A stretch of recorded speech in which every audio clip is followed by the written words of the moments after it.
আসসালামু আলাইকুম রহমতুল্লাহি ওবরাকাতুহ। আমার ইউটিউব চ্যানেল ও ফেসবুক পেজ আশিক এডুকেশন ভিডিওর পক্ষ থেকে তোমাদের সকলকে জানাই আন্তরিক শুভেচ্ছা ও অভিনন্দন।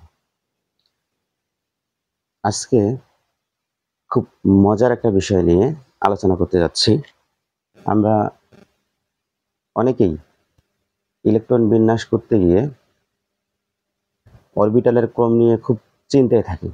কোন অরবিটাল আগে হবে, কোন অরবিটাল পরে হবে, অর্থাৎ অরবিটালের সঠিক ক্রম বিন্যাস এটা নির্ণয়ের জন্য বইয়ে একটা তথ্য দেয়া আছে বা বিভিন্ন জন বিভিন্নভাবে মনে রাখে।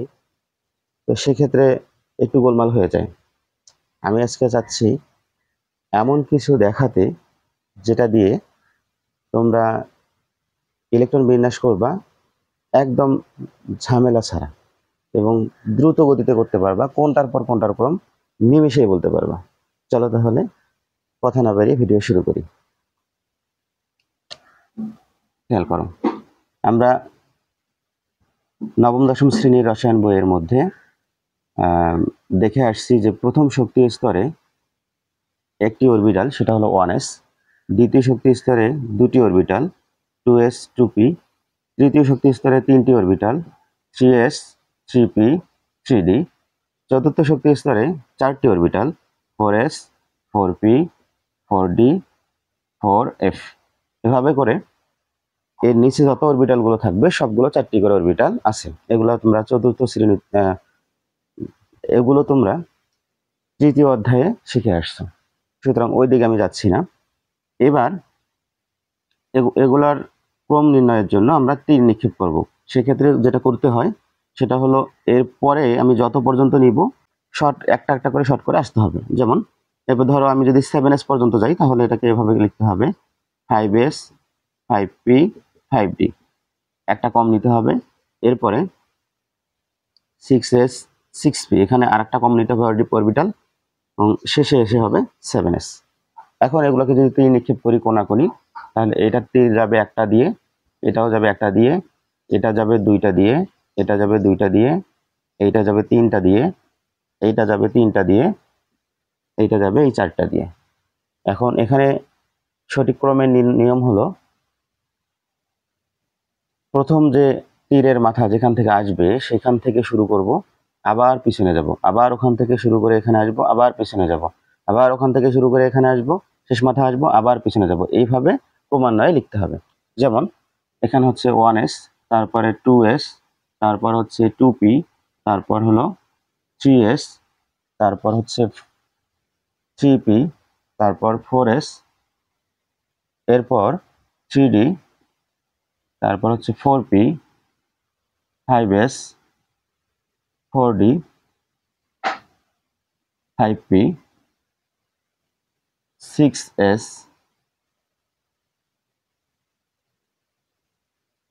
হ্যাঁ ঠিক আছে, 3d 4p 5s 4d 5p 6s।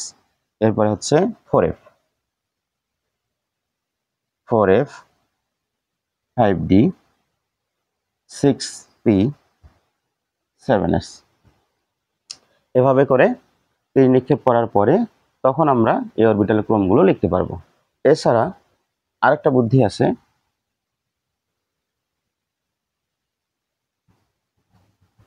সেটা হলো অরবিটালগুলো এভাবে সিরিয়ালি লেখা 1s 2s 2p 3s 3p 3d 4s 4p 4d 4f 5s 5p 5d 5f। এভাবে করে লিখতে হবে। লেখার পরে এদের আমরা n+l এর মান হিসাব করতে পারি। n+l হিসাব করে যার n+l এর মান কম হবে সেটাকে আগে দিয়ে অরবিটালের ক্রমটা আমরা নির্ণয় করতে পারি। সেক্ষেত্রে এটাকে হিসাব করে দেখা যায় এখানে n এর মান 1, l এর মান s মানে 0। আমরা জানি l এর মান s p d f, এই তিনটার জন্য s এর মান 0 হয়, p এর মান 1 হয়, d এর মান 2 হয়, আর f এর মান হচ্ছে 3 হয়। তাহলে সেক্ষেত্রে যদি মানগুলো এখানে বসাই তাহলে 1 আর 0 যোগ করলে হবে 1, এখানে এভাবে হবে 2, এখানে হবে 3, এখানে হবে 3, এখানে হবে 4, এখানে হবে 3 আর 2 5, এখানে হবে 4, এখানে হবে 5, এখানে হবে 6, এখানে হবে 7, এখানে হবে 5, এখানে হবে 6, এখানে হবে 7, এখানে হবে 8। এখন এগুলোকে সঠিক ক্রমে সাজাতে হলে দেখবো যে প্রথমে 1 আছে, এটার মান কম, তাহলে এটা আগে হবে, তারপর 2 এটা হবে, তারপর 3, এই দুইটা মিলে 3। এখন দুইটা যদি একই হয় তাহলে নিয়ম হলো, আমরা এটা তৃতীয় অধ্যায়ে পড়ে আসছি, যদি এই দুইটা একই হয় তাহলে নিয়ম হলো যার n এর মান কম সেটাতে ইলেকট্রন আগে দিতে হবে। তাহলে যদি এটার n এর মান কম, এটার n এর মান বেশি, তাহলে এটা আগে হবে আর এটা হবে পরে। তাহলে এটার পরে এটা হবে, তারপরে এটার পরে হবে, হওয়ার কথা এটা, হ্যাঁ এটাই হবে, এটার পরে এটা হবে। এখন 3 আছে, 3 এর পরে 4, এটা কোনো সমস্যা নাই। এবার 4 এর পরে 5 কোনো সমস্যা নাই, কিন্তু 5 এর পরে 4 এটা কখনোই আহ্বান নীতি অনুসরণ করে না। 5 এর পরে যদি 4 না হয় তাহলে কি এটাকে আগে দিতে হবে, তাহলে এটা পরে যাবে। এখন এইটাকে এখন আমাকে দিতে হবে পরে, আর এইটাকে দিতে হবে আগে। সেক্ষেত্রে আবার এটার সাথে এটার মান মিলে যায়, এটা 4, এটাও 4, কিন্তু এইটার n এর মান বড়, এটার n এর মান ছোট, যার কারণে এটা আগে হবে পরে হবে এটা। তাহলে 3D থেকে আমাকে দিতে হবে এইদিকে। এরপরে এমনি করে আমাদের মান দেখে দেখে কোনটার মান ছোট, কোনটার মান বড়, n এর মান কম বেশি, এইভাবে করে করে করে আমাদের এটাকে সাজাইতে হবে। তো এইভাবেই করে সাজানো যায়। আরো একটা সিস্টেম আছে, যেটা হলো তোমরা অনেকেই ছন্দ আকারে শিখে থাকো। শোনো শোনো, প্রিয়া শোনো, প্রিয়া শোনো, ডিপিএস খোলো, ডিপিএস খোলো, এফডিপিএস খোলো, আবার এফডিপিএস খোলো, এই যে গান ধরতে থাকো। এত ঝামেলার কোনো দরকার আছে? আমরা এগুলা কোনোটা দিয়েই করব না। এটা পরিবর্তে আমরা খুব সহজ একটা টেকনিক অবলম্বন করব, যেখানে শুধু দেখা মাত্রই বলে দিতে পারবো কোন অরবিটালের পরে কোন অরবিটাল আসবে। একটু খেয়াল করে ধৈর্য সহকারে দেখো। প্রথমত এফ অরবিটালকে নিব,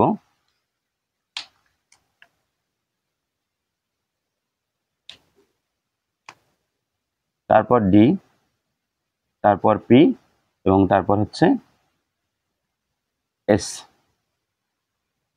এখানে আমরা একটা সূত্র ইউজ করব। আচ্ছা, সূত্রটা আমি এই দিকে লিখে রাখি, n-3f, n-2d, n-1p এবং হচ্ছে ns। এটার সাহায্যে n-3, n-2, n-1, n, s, p, d, f, এইখানে n এর মান, শুধু n এর মানটা আমরা বসাবো। খেয়াল করো, প্রথমে এইটাতে দেখব, তারপর এইটাতে নামবো, তারপর এইটাতে নামবো, তারপর এইটা, এবং পুনরায় আবার এইটা। এই যে আমি এখানে সার্কেলটা দিলাম, এখান থেকে শুরু করে জাস্ট এইভাবে চাকাটা ঘোরাবো, আর অরবিটালগুলো কি বলে, মানে বৃষ্টির মতো পড়তে থাকবে, একটার পর একটা, একটার পর একটা, একটার পর একটা, একটার পর একটা, এমনিতেই আসতে থাকবে। তুমি জাস্ট অবাক লেগে যাবা যে আসলে এটা কিভাবে সম্ভব। একটু দেখো কিভাবে সম্ভব, খেয়াল করো। আমরা প্রথমে কি বসাবো, প্রথম অরবিটালটা কি হবে, সেজন্য আমরা n এর মানটা 1 ধরবো, n এর মানটা 1 ধরবো। n এর মান যদি 1 ধরি, এইখানে শুধু চেঞ্জ হয়ে 1 হয়ে যাবে। তাহলে এখানে 1 বসাবো, এখানে 1 বসাবো, এখানে 1 বসাবো, এখানে 1 বসাবো। এখন একটা জিনিস চিন্তা করে দেখো, 1 থেকে 3 বাদ দিলে মাইনাস আসে, মাইনাস কোন অরবিটাল কি কখনো সম্ভব? সম্ভব না, তাহলে এটা হবে না। এখানেও মাইনাস আসবে, এটাও হবে না। এখানে হিসাব করলে 0p, 0p কি কখনো সম্ভব? সম্ভব না, সুতরাং এটাও হবে না। 1s, 1s অরবিটালটা সম্ভব। তাহলে আমাদের প্রথম ধাপে আসলো 1s। এবার দ্বিতীয় ধাপে আমরা এখানে কি করব, 2 বসাবো, এখানে 2 বসাবো। স্বাভাবিকভাবে এখানেও 2 বসবে, এখানেও 2 বসবে, এখানেও 2 বসবে, এখানেও 2 বসবে। এখন আবার আগের মতো একটু চিন্তা করে দেখি, 2 থেকে -3, তাহলে এখানে মাইনাস আসবে, মাইনাস অরবিটাল অসম্ভব। এটা 0d, 0d কখনো হয় না, এটা অসম্ভব।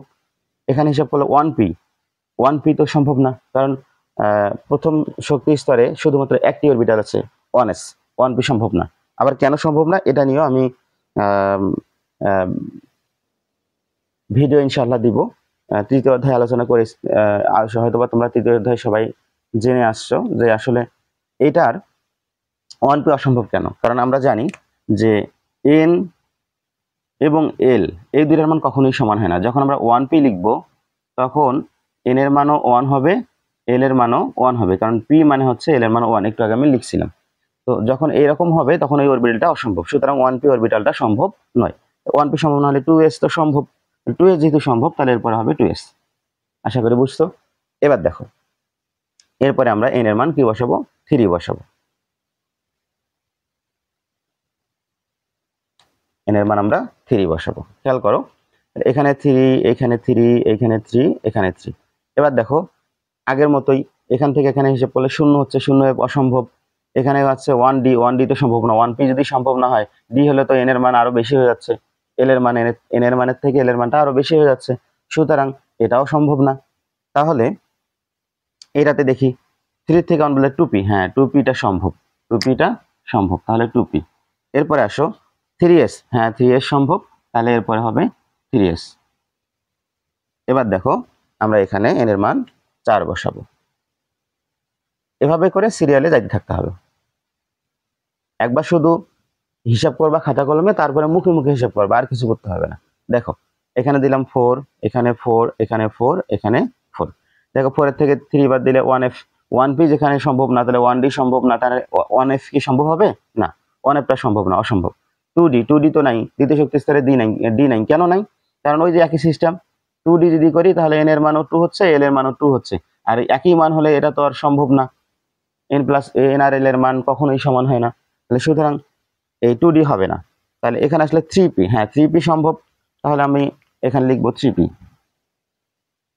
তারপরে 4s, হ্যাঁ 4s সম্ভব। এবার দেখো এখানে আমরা এবার 5 বসাবো, ধারাবাহিকভাবে যেতে থাকবো, আমাদের অরবিটাল গুলো বের হতে থাকবে।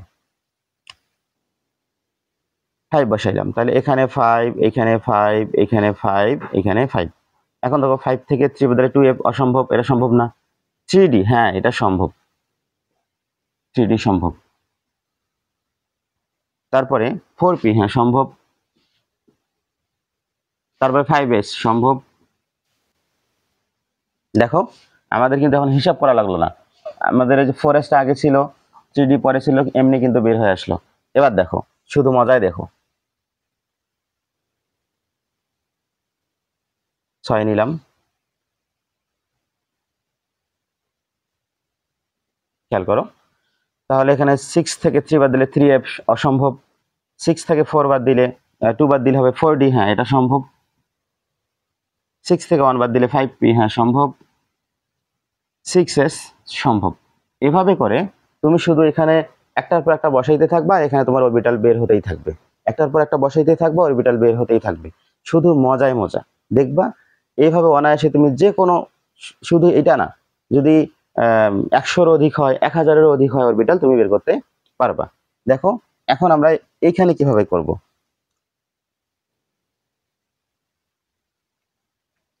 এখানে লিখে রাখি n-3, এখানে হবে n-2, এখানে হচ্ছে n-1, আর এখানে হচ্ছে ns। এখন কি করবা, মনে মনে জাস্ট এখানে শুধু মাইনাস করবা, আরো সহজ করে দিই। দেখো আমরা এখানে 6 পর্যন্ত করছি, এবার ধরো 7 নিব, তাহলে 7 থেকে 3 বাদ দিব, তারপরে 2 বাদ দিব, তারপরে 1 বাদ দিব, তারপরে যেটা আছে ওটাই লিখবো। এখন আমি যে 7 থেকে 3 বাদ দিই, আমরা সবাই জানি যে 4, তাহলে 4f হবে। 7 থেকে 2 বাদ দিলে আমরা জানি 5, তাহলে 5d হবে। 7 থেকে 1 বাদ দিলে আমরা জানি কত, 6 হয়, তাহলে 6p হবে। 7 থেকে 1, 7 সাথেই থাকবে, সুতরাং 7s হবে। এরপরে ধর আমি 8 করব, তাহলে 8 থেকে 3 বাদ দিলে আমরা জানি যে 8 থেকে 3 বাদ দিলে 5 হয়, তাহলে 5f হবে। 8 থেকে 2 বাদ দিলে আমরা জানি 6 হয়, তাহলে 6d হবে। 8 থেকে 1 বাদ দিলে আমরা জানি 7 হয়, তাহলে 7p হবে। 8টা 8 ns না, হ্যাঁ 8ই থাকবে, সুতরাং এখানে হবে 8s। এভাবে করে তুমি যে কোনো অরবিটাল কোনটার পরে কোনটা আসবে তুমি ধারাবাহিকভাবে নির্ণয় করতে পারবা। শুধু এখানে বসাবা আর এইভাবে চাকা ঘুরাবা, আর কোনো তোমার কাজ নাই। দেখবা যে এইভাবে শুধু 8s পর্যন্ত না, তুমি বইয়ের সাথে এখন মিলাই দেখো, এই যে আমি অরবিটাল ক্রমগুলো লিখছি এগুলো সবগুলো একদম ধারাবাহিকভাবেই আছে। এরপরে যদি আরো কোনো অরবিটালের প্রয়োজন হয়, যে আমাদের 118টা মৌলের ইলেকট্রন বিন্যাস করতে, সবগুলোর ইলেকট্রন বিন্যাস করতে গিয়ে আমরা দেখা যায় কিছু সংখ্যক মৌলের ইলেকট্রন বিন্যাস করতে পারি, ধরো 30 পর্যন্ত, যেটা আমরা বইয়ের মধ্যে শিখে আসছি। ওগুলাতে কোনো অসুবিধা হয় না, 3D পর্যন্ত দিলে অসুবিধা হয় না। কিন্তু যখনই 30-এর অধিক মৌল আমাদের দিয়ে ফেলে তখনই এই 3Dর পরে কোন অরবিটাল হবে এটা আমরা আর বের করতে পারি না, তখনই এই ম্যাজিক কাজে লাগবে। দেখবা এরপরে ধারাবাহিকভাবে কত অরবিটাল তোমার প্রয়োজন সব অরবিটাল বের হয়ে যাবে, কোনো অসুবিধা নেই। তো আশা করি ভিডিওটা ভালো লাগবে। তোমরা এই নিয়মে যদি ইলেকট্রন বিন্যাস করো, শুধু 118টা নয়, যদি 1000 কোটি ইলেকট্রন হয় তারও তুমি ইলেকট্রন বিন্যাস করে ফেলতে পারবা, জাস্ট চাক্কা ঘুরাবা। ঠিক আছে, ভালো থাকো সবাই।